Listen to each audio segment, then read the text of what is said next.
Confucius said, "Study the past if you would define the future." This is especially true for industries that have evolved slowly over a long period of time and that are suddenly being challenged by disruptive firms.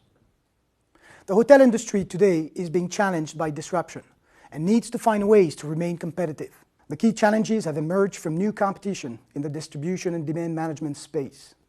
Understanding history facilitates the understanding of the current situation and helps in identifying key competencies that are needed to succeed in the future. History is thus what we'll review first to set the stage for understanding the present and foreseeing the future. The history of the hotel business can be traced back to the late 7th and early 8th century. While certain types of guest houses or lodging facilities probably existed before, it is commonly agreed that the first hotel entirely dedicated to hosting guests for a profit appeared in Japan around this time.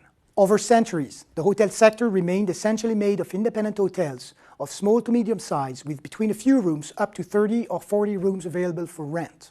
The emergence of hotel chains as we know them today started in the 1920s with the creation of companies such as Marriott and Hilton in the United States or in the 1960s for Accor in France. These companies originally developed domestically.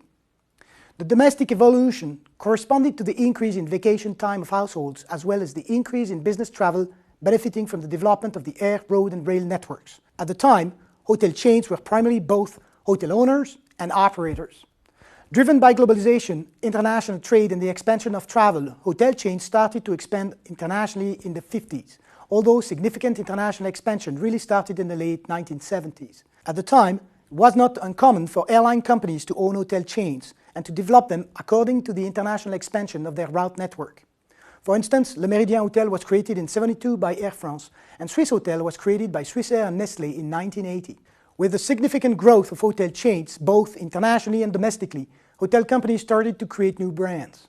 The example of Marriott is a great illustration of the relationship between international expansion, the growth of international travel, and proliferation of brands.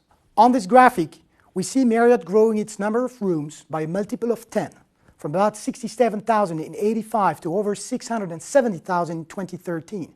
Over this period of time, it also grew its number of brands from 2 to 18. The evolution of international arrivals, which is an indicator of international tourism flows, essentially follows the same path and is strongly correlated with Marriott's growth.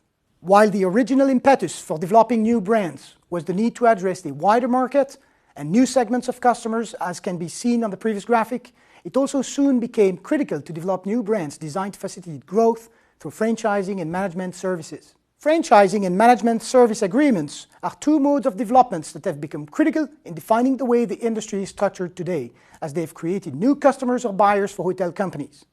Indeed, with these two modes of developments, hotel owners and franchisees have become clients of hotel companies. As such, they expect to benefit from the services they pay for. Distribution and demand management have become top priorities of what these new buyers expect.